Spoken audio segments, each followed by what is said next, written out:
안녕하세요. 김용진 목사입니다. 이 영상은 성경 통독하시는 데 도움을 드리기 위해 마련한 영상입니다. 통독을 하면서 익숙하지 않은 배경과 내용들로 인해 어려움을 겪는 성도들이 조금이나마 도움이 될까 싶어 마련한 것인데요. 조금만 관심을 기울이시면 읽으시는 데 유익이 있을 겁니다. 그럼 오늘 읽을 부분에 대한 안내를 해드리겠습니다.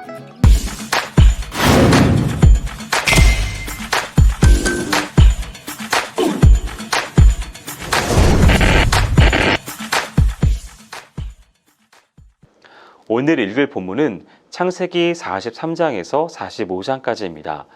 계속해서 가나안 땅에 기근이 심하였고 그들이 애굽에서 가져온 곡식이 다 떨어지기 시작하자 야곱은 더 이상 버티지 못하고 아들들에게 애굽으로 가서 양식을 구해오라고 요구합니다. 먼저 야곱은 아들들에게 두 가지를 당부합니다. 가나안의 토산물을 애굽의 총리에게 선물로 줄 것을 당부하였고 이어서 애굽에서 돌아왔을 때 자루에 담겨져 있던 돈과 더불어 그것의 2배에 해당하는 돈을 가지고 가라고 했습니다. 이러한 당부를 마친 후에야 비로소 베냐민의 동반을 허락합니다. 요셉의 형제들은 선물을 마련하고 돈도 갑절로 준비하여 베냐민을 데리고 길을 떠나 애굽에 이르러 요셉 앞에 섰습니다. 요셉은 이들 가운데 베냐민이 함께 있는 것을 확인하고 이들 모두를 자신의 집으로 식사 초대를 합니다. 그러나 뜻밖의 환대를 받은 형제들은 불안해하기 시작했습니다. 그들은 지난번에 거칠게 취급당했고 더욱이 이해하기 힘든 돈 문제가 남아있었기 때문에 그들이 총리의 사택으로 의외의 초대를 받았을 때 불안을 느낀 것은 당연합니다. 그들은 혹시 지난번 자료에 그대로 있었던 돈 때문에 자신들을 체포하여 노예로 삼고 가지고 있는 것을 빼앗으려고 하는 것은 아닌지 의심하며 두려워하였습니다. 그들은 불안한 나머지 요셉 집의 청지기에게 도둑 혐의를 벗으려고 먼저 돈 이야기를 꺼내며 결백을 주장합니다. 두려워하는 요셉의 형제들을 안심시킨 관리인은 묶여있던 심부름도 풀어주고 그들을 모두 요셉의 집으로 인도하였습니다. 요셉은 총리의 오전 직무를 끝내고 집에 들어와 형제들의 인사를 받은 후 그들의 집안 사정과 늙은 아버지의 안부를 묻습니다. 요셉은 특히 친동생 베냐민을 보고 울음보를 터뜨리고 맙니다. 그 후 그들은 함께 식사를 했습니다. 그들은 고대 애굽의 배타적인 제의적 정결과 관련된 고대 애굽 사람들의 독특한 식사 관습에 따라서 요셉과 형제들 그리고 애굽 사람들 모두가 따로 식사를 했습니다. 그들은 자신들의 식탁이 나이 순서대로 배치되어 있어서 또 한 번 의아해했습니다. 요셉은 자신의 청지기를 시켜 그들이 가져온 곡식자루에 곡식을 채우고 그들이 가져온 돈도 그 안에 넣도록 했습니다. 동시에 베냐민의 자루 속에도 돈뿐만 아니라 자신의 은잔도 몰래 넣게 했습니다.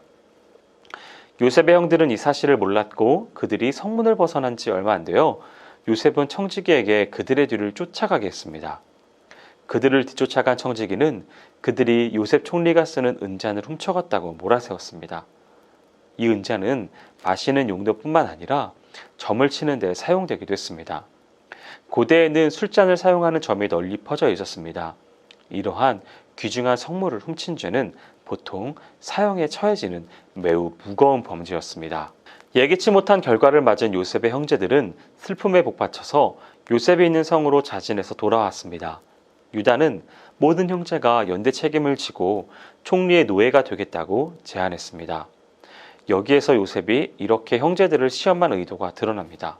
요셉은 자신이 겪었던 예전의 상황, 즉 사랑받는 막내 동생과 나머지 형들 간의 갈등을 재현하여 형들의 계심 여부를 확인하려고 했던 것입니다. 요셉의 단호한 거절에 대하여 유다는 긴 연설로 대응합니다. 이는 크게 두 부분으로 되어 있는데요. 지금까지의 일을 상세하게 회고하는 내용이 첫 번째이고 두 번째 내용은 구체적으로 간청하는 내용이 담겨 있습니다. 유다의 연설은 자신들의 감정이나 이해득실에 구애받지 않고 철저히 자기 아버지의 관점에서만 바라보며 베냐민의 생명을 보호하기 위해 자신의 생명도 포기할 각오가 되어 있음을 알 수 있고 이 연설은 요셉의 형들이 이제는 요셉을 팔아넘겼던 과거의 형들이 아님을 입증해주고 있습니다. 요셉은 유다의 연설을 듣고 비로소 형들이 새 사람이 되었음을 확신하게 되었습니다. 요셉은 자기 곁에 있는 애굽의 모든 시종과 관리들을 물러가게 한 뒤 목 놓아 울면서 형제들 앞에서 자신의 정체를 드러냅니다. 요셉의 형들은 그 앞에서 너무나 놀라서 그에게 대답할 수가 없었습니다. 자신들이 그렇게 무자비하게 다루었던 동생이 자기들 앞에 서 있다는 사실 때문에 형들은 할 말을 잃고 말았습니다. 요셉은 가나안에 있는 나머지 가족을 초청했습니다. 그리고 그들에게 고센 지방을 정착지로 허락합니다. 창세기 37장에서 불화 가운데 서로 헤어졌던 요셉과 그 형제들이 창세기 45장에 이르러 비로소 화해하게 되었습니다. 요셉이 어렸을 때에는 형들과 요셉 사이에 진정한 대화가 불가능했습니다. 이제 형제들 사이의 불화로 인하여 막혔던 대화의 문이 열렸습니다. 형제들 간에 오랜 시간 동안 머물렀던 어긋난 관계가 다시 아름답게 회복되는 순간입니다. 요셉의 가족 초청은 바로의 비준을 받을 필요가 있었습니다.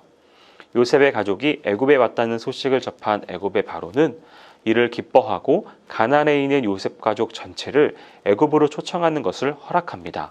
아마도 기근에서 자기 나라를 구한 요셉의 공적을 인정하고 있었던 바로는 요셉이 가족과 함께 애굽에서 살 수 있도록 편의를 제공하려고 한 것으로 보입니다. 여기까지 창세기 43장에서 45장까지 성경 통독을 하실 때 도움이 될 만한 내용을 전해드렸습니다. 혹시 이 외에 질문이 있으시거나 나누고 싶은 이야기가 있으시면 밴드나 댓글로 달아주시면 필요한 도움을 드리겠습니다. 그럼 내일 다시 만나도록 하겠습니다. 통독 화이팅 하세요.